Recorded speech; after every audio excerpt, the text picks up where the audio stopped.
Mr. President of the General Assembly, Excellencies, distinguished delegates.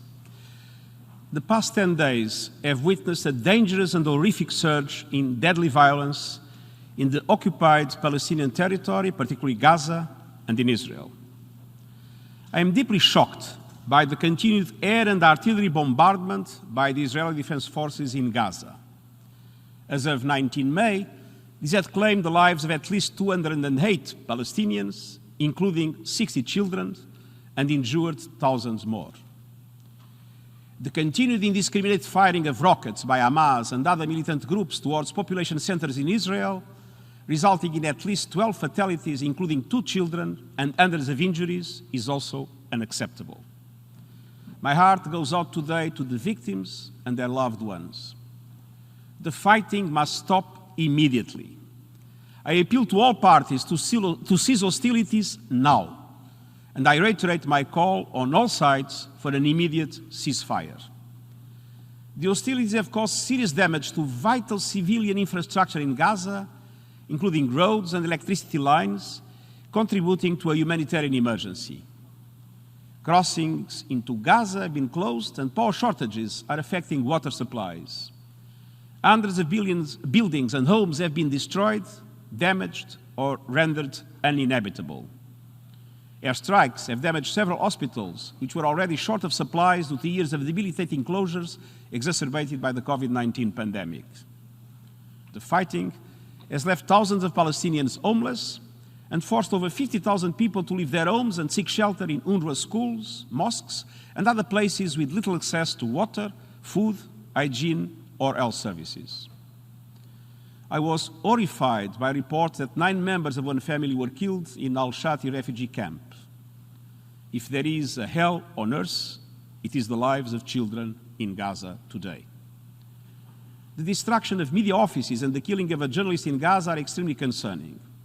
Journalists must be able to carry out their essential work, including in conflict zones, without fear of attack and harassment. They must be protected and respected.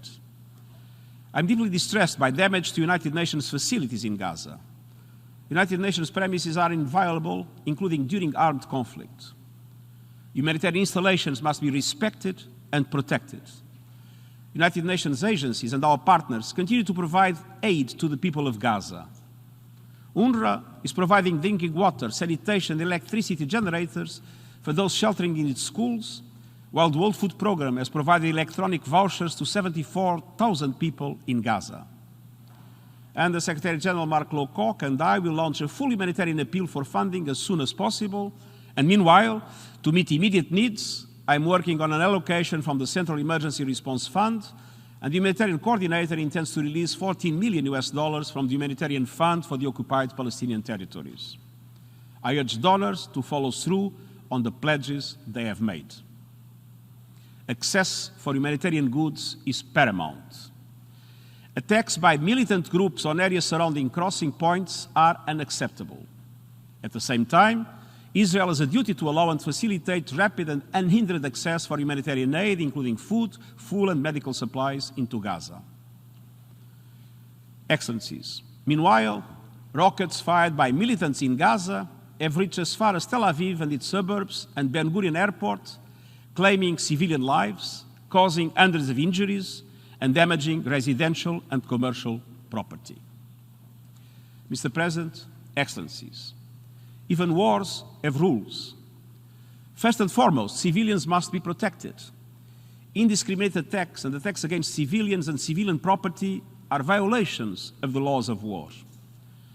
So are attacks against military objectives that cause disproportionate loss of civilian life and injury to civilians. There is no justification, including counterterrorism or self-defense, for the abdication by the parties to the conflict of their obligations and international humanitarian law. I urge the Israeli authorities to abide by the laws governing armed conflict, including the proportionate use of force. And I call on them to exercise maximum restraint in the conduct of military operations. I likewise urge Hamas and other militant groups to stop the indiscriminate launching of rockets and mortars from highly populated civilian neighborhoods into civilian population centers in Israel, also in clear violation of international humanitarian law. Densely populated civilian areas must not be used for military purposes. But above all, what we must, and I am repeating my appeal, what we must achieve is an immediate ceasefire.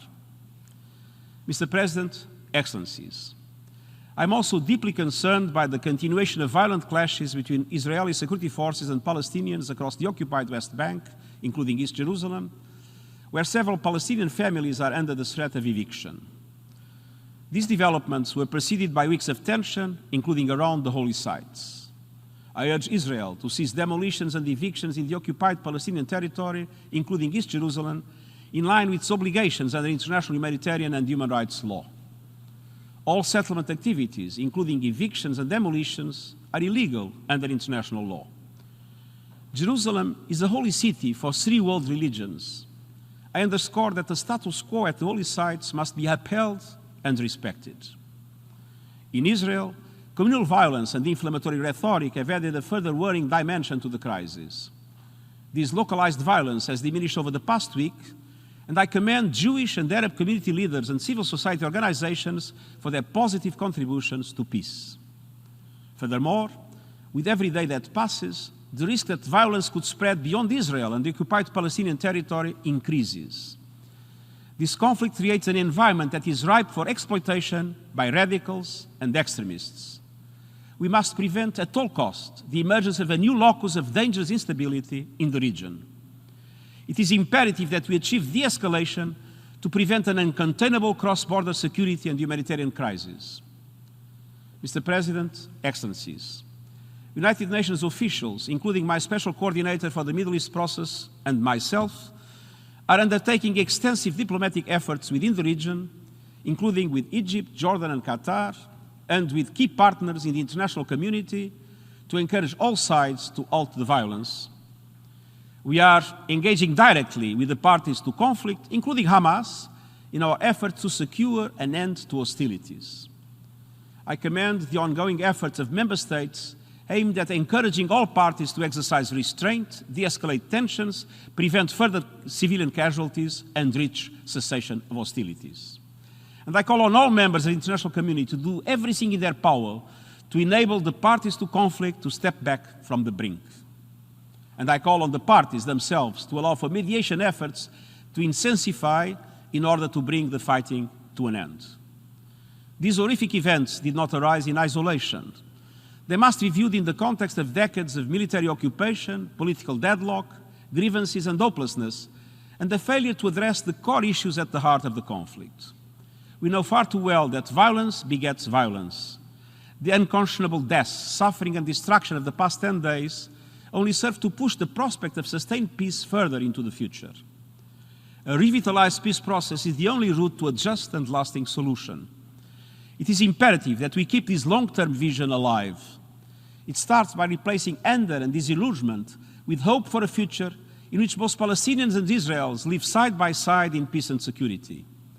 We must work towards a resumption of negotiations that will address the status of Jerusalem and other final status issues, end the occupation, and allow for the realization of a two-state solution on the basis of 1967 lines, UN resolutions, international law and mutual agreements, with Jerusalem as capital of both Israel and Palestine. The United Nations is deeply committed to working with Israelis and Palestinians and with our international and regional partners, including through the Middle East Quartet, to realize a lasting and just peace. Only through renewing our commitment and redoubling our efforts towards a negotiated solution can we bring this cruel violence and hatred to a definitive end. And I thank you.